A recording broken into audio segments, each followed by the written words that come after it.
মাধ্যমিক পরীক্ষা কবে হয়ে গেছে, রেজাল্ট বেরোবে। উচ্চ মাধ্যমিক পরীক্ষা কবে হয়ে গেছে, রেজাল্ট বেরোবে। তারা কলেজে ভর্তি হবে, তাদের ভর্তি সুযোগ দিতে হবে। ইলেকশন কমিশন কিছু বোঝেন না? এই গরমে মানুষের কত কষ্ট হয়, এই গরমে একটা ছাতাতে কিছু হয় না, এই গরমে মাথায় একটা কাপড় দিলেও কিছু হয় না, এই গরমে একটা টুপি পরে থাকলেও কিছু হয় না। যারা বড় বড় নেতা তারা ঠান্ডা ঘরে বসে থাকে, আর ঠান্ডা ঘরে বসে ইনস্ট্রাকশন দেয়, আর যারা মাটিতে চড়ে বেড়ায় তারা বোঝে ক্ষেতটা কত গরম হয়ে আছে, মাটিটা কত গরম হয়ে আছে। এই গরমের মধ্যে আপনারা কষ্ট করে এসছেন, আমি আপনাদের পাগুলোকে প্রণাম জানাই আর মাথাগুলোকে সম্মান জানাই।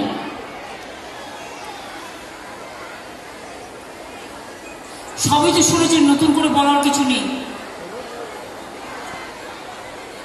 এটা বাংলার ইলেকশন নয় যে আগামী দিন আমাদের সরকার থাকবে কিনা, এটা আগামী দিন মোদি থাকবে কিনা তার নির্বাচন। এবং আপনারা জিজ্ঞেস করুন, মোদিবাবু সকাল থেকে রাত অব্দি বিজেপির প্রধানমন্ত্রী, আপনি শুধু আপনার প্রচার তথা পশ্চিমবঙ্গ সরকারের মুখ্যমন্ত্রী আমাদের সকলের প্রিয় বাংলার অগ্নিকন্যা মাননীয়া মমতা বন্দ্যোপাধ্যায় মহাশয়কে আমার অন্তরের শ্রদ্ধা প্রণাম জানাই। এবং মঞ্চে উপস্থিত প্রত্যেক পশ্চিমবঙ্গ সরকারের মন্ত্রীগণ এবং যারা আছেন বিধায়ক এবং বিভিন্ন শাখা সমিতির যারা সভাপতি বা আরো যারা নেতৃত্ব বৃন্দ আছেন প্রত্যেককে আমার শ্রদ্ধা সম্মান জানাই। तो पूरा परिवार प्रसन्न रहता है,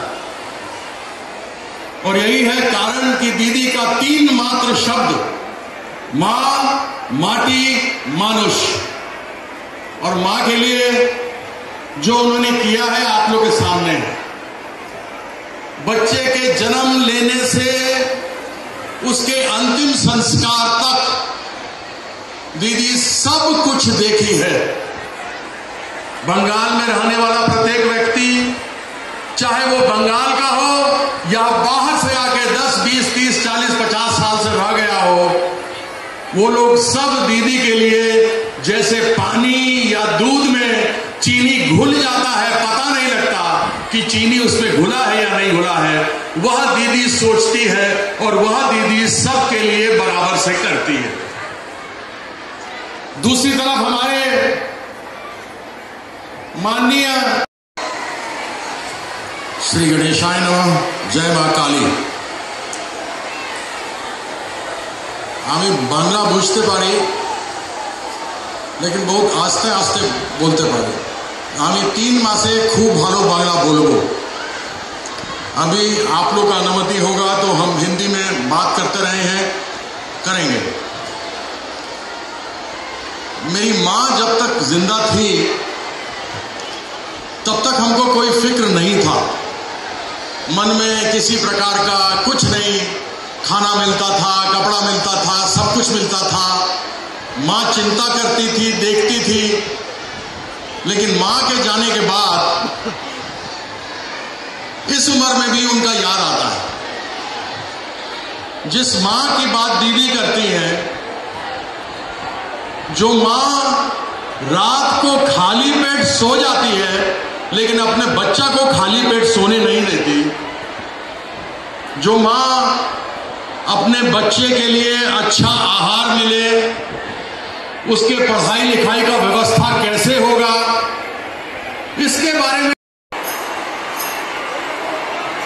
हेलो हेलो हेलो একটু কমা hello hello hello hello hello hello সবাই পেয়েছেন তো? মমতাদি কথা রেখেছেন। আর যারা বলেছিল 13 টাকা উদ্ধার করে 15 লাখ টাকা ব্যাংকে ঢুকিয়ে দেবো, আজও দেয়নি। মমতাদি লক্ষ্মীর ভান্ডার ঢুকিয়ে দিয়েছেন। কৃষকের ফসলের ক্ষতিপূরণ পেয়েছেন, কৃষক বন্ধুর টাকা পেয়েছেন। কৃষক যা চায়, গরিব মায়েরা যা চায়, আর মায়েদের অধিকার দিয়েছেন, সম্মান দিয়েছেন। বর্তমান বাংলার শস্য ভান্ডার মাটি তীর্থ তৈরি করেছেন। এই গলসির যে মাঠ, বিস্তীর্ণ অঞ্চলে ধান, কালনা, ওইদিকে আলু, পেঁয়াজ সব চাষ হয়, তিনি এবারে আলুকে যুক্ত করেছেন, পাটকে পর্যন্ত যুক্ত করেছেন, কৃষক বন্ধুরা সেটা পান। কৃষির উন্নয়ন, বাংলার মানুষের মায়েদের অধিকার সব কিছু দিয়েছেন। কেন্দ্র বঞ্চনা করেছে, 100 দিনের টাকা দেয়নি, 2.5 বছর ধরে আপসহীন সংগ্রাম তিনি করেছেন, অভিষেকবাবু করেছেন, মমতাদি বলছেন, কথা রেখেছেন, আমি মজুরির টাকা দেবো, প্রত্যেকের মজুরি নিজের নিজের ব্যাংকে আপনাদের টাকা গেছে। বাংলা আবাস যোজনায় গরিবের মাথার উপর ছাদ করে দেবো বলেছিল, বিজলি করে দেবো বলেছিল, শৌচাগার করে দেবো বলেছিল, দেয়নি।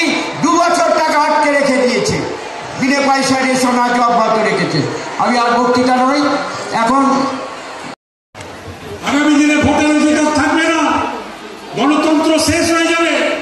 তাই আমি আপনাদেরকে আজকে বলতে এসেছি, আমাদের নেত্রী মমতা বন্দ্যোপাধ্যায় কিছুক্ষণের মধ্যে আসবেন, তার বক্তব্য তিনি রাখবেন, কিন্তু তার আগে আজকে আমরা এই শপথ নিই যে আমাদের প্রার্থী কীর্তি আজাদ, আপনি জানেন ভারত বিখ্যাত ক্রিকেট খেলোয়াড়, যিনি 1983 সালে বিশ্বকাপের টিমে ছিলেন এবং ফাইনাল খেলাতে আমার খেয়াল আছে তিনি একজনকে ক্লিন বোল্ড করে দিয়েছিলেন। তো এখানেও বিজেপির যিনি প্রার্থী তিনি আগামী 13 তারিখে ক্লিন বোল্ডই হবেন, 4 তারিখে রেজাল্ট বেরোবে। বিজেপির প্রার্থী, তার মুখের ভাষা ঠিক নেই, মায়েদের সম্মান দিতে পারে না, মা দুর্গার পিতৃ পরিচয় নিয়ে তিনি প্রশ্ন তোলেন। তিনি এত বড় মানুষ, আসলে একটা সময় হাফ প্যান্ট পরে প্যারেড করতেন, হঠাৎ তিনি নেতা হয়ে গেছেন, দিয়ে উল্টো পাল্টা কথা বলছেন মানুষের সামনে।